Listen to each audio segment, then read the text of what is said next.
The side panels install at an angle. They are not flush with the sides of the firebox.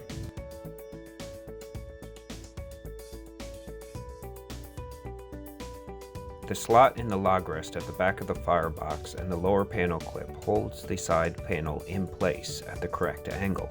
If you try to force the glass into a different angle, it could break.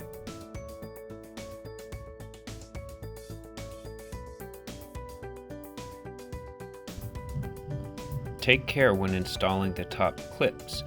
If you install them too tight, the panel can break.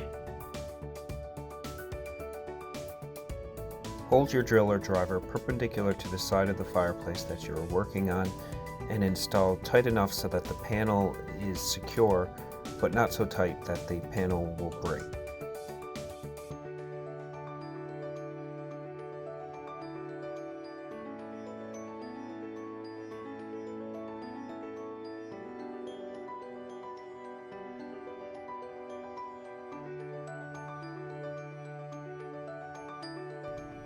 The upper rear panel rests in front of the rear panel, not on top.